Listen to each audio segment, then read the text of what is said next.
Federalist 61. The same subject continued, concerning the power of Congress to regulate the election of members. From the New York Packet, Tuesday, February 26, 1788. Author, Alexander Hamilton. To the people of the state of New York. The more candid opposers of the provision respecting elections contained in the plan of the convention, when pressed in argument, will sometimes concede the propriety of that provision. With this qualification, however, that it ought to have been accompanied with a declaration that all elections should be had in the counties where the electors reside. This, say they, was a necessary precaution against an abuse of the power. A declaration of this nature would certainly have been harmless. So far as it would have had the effect of quieting apprehensions, it might not have been undesirable. But it would, in fact, have afforded little or no additional security against the danger apprehended. And the want of it will never be considered by an impartial and judicious examiner as a serious, still less as an insuperable objection to the plan. The different views taken on a subject in the two preceding papers must be sufficient to satisfy all dispassionate and discerning men, that if the public liberty should ever be the victim of the ambition of the national rulers, the powers under examination, at least, will be guiltless of the sacrifice. If those who are inclined to consult their jealousy only would exercise it in the careful inspection of the several state constitutions, they would find less room for disquietude and alarm from the latitude which most of them allow in respect to elections than from the latitude which is proposed to be allowed to the national government in the same respect. A review of their situation in this particular would tend greatly to remove any ill impressions which may remain in regard to this matter. But as that view would lead into long and tedious details, I shall content myself with a single example of the state which I write. The Constitution of New York makes no other provision for locality of elections than that the members of the Assembly shall be elected in the counties. Those of the Senate, in the great districts into which the state is or may be divided, these at present are 4 in number, and comprehend each from 2 to 6 counties. It may readily be perceived that it would not be more difficult to the legislature of New York to defeat the suffrages of the citizens of New York by confining elections to particular places than for the legislature of the United States to defeat the suffrages of the citizens of the Union by the like expedient. Suppose, for instance, the city of Albany was to be appointed the sole place of election for the county and district of which it is a part. Would not the inhabitants of the city speedily become the only electors of the members both of the Senate and Assembly for that county and district? Can we imagine that the electors who reside in the remote subdivisions of the counties of Albany, Saratoga, Cambridge, etc., or in any part of the county of Montgomery, would take trouble to come to the city of Albany to give their votes for members of the Assembly or Senate sooner than they would repair to the city of New York to participate in the choice of the members of the Federal House of Representatives? The alarming indifference discoverable in the exercise of so invaluable a privilege under the existing laws, which afford every facility to it, furnishes a ready answer to this question. And, abstracted from any experience on the subject, we can be at no loss to determine that when a place of election is at least an inconvenient distance from the elector, the effect upon his conduct will be the same whether that distance be 20 miles or 20,000 miles. Hence it must appear that objections to the particular modification of the federal power of regulating elections will, in substance, apply with equal force to the modification of the like power in the Constitution of this state. And for this reason, it will be impossible to acquit the one and to condemn the other. A similar comparison will lead to the same conclusion in respect to the constitutions of most of the other states.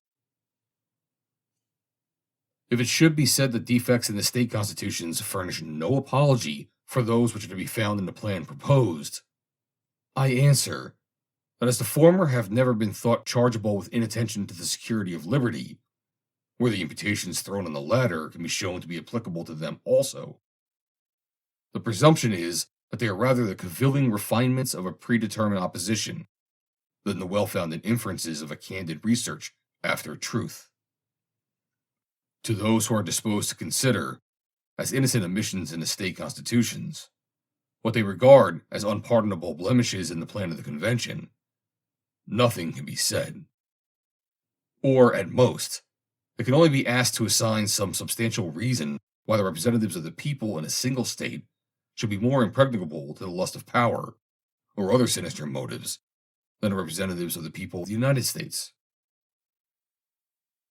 If they cannot do this, they ought at least to prove to us that it is easier to subvert the liberties of 3 millions of people, with the advantage of local governments to head their opposition, than of 200,000 people who are destitute of that advantage.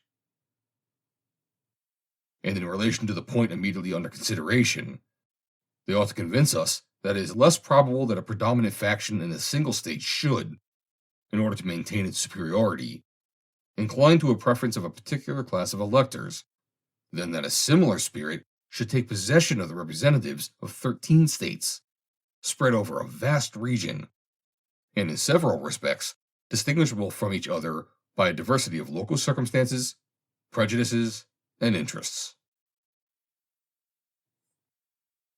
Hitherto my observations have only aimed at a vindication of the provision in question, on the ground of theoretic propriety, on that of the danger of placing the power elsewhere, and on that of the safety of placing it in the manner proposed. But there remains to be mentioned a positive advantage which will result from this disposition, and which could not as well have been obtained from any other. I allude to the circumstance of uniformity in the time of elections for the Federal House of Representatives. It is more than possible that this uniformity may be found by experience to be of great importance to the public welfare, both as a security against the perpetuation of the same spirit in the body, and as a cure for the diseases of faction. If each state may choose its own time of election, it is possible that there may be at least as many different periods as there are months in the year.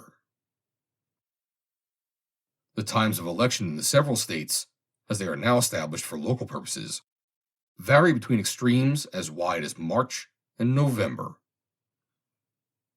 The consequence of this diversity would be that there can never happen a total dissolution or renovation of the body at one time.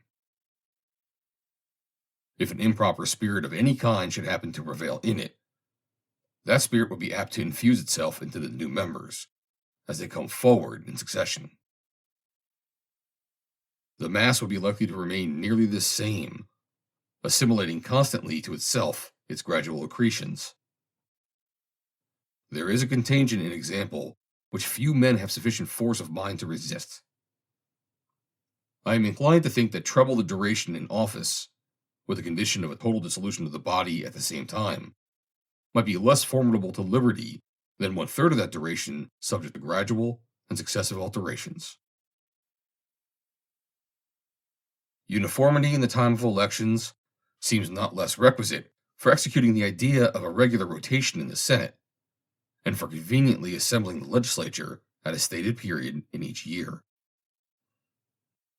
It may be asked, why, then, could not a time have been fixed in the Constitution? As the most zealous adversaries of the plan of the convention in this state are, in general, not less zealous admirers of the Constitution of the state, the question may be retorted, and it may be asked, why was not a time for the like purpose fixed in the Constitution of the state? No better answer can be given than that it was a matter which might safely be entrusted to legislative discretion, and that if a time had been appointed, it might, upon experiment, have been found less convenient than some other time. The same answer may be given to the question put on the other side, and it may be added that the supposed danger of a gradual change being merely speculative, it would have been hardly advisable upon that speculation to establish, as a fundamental point, what would deprive several states of the convenience of having the elections for their own governments and for the national government at the same epochs. Publius. Read by Joe DeNoia, Chesterfield, New Jersey, November 25th, 2022.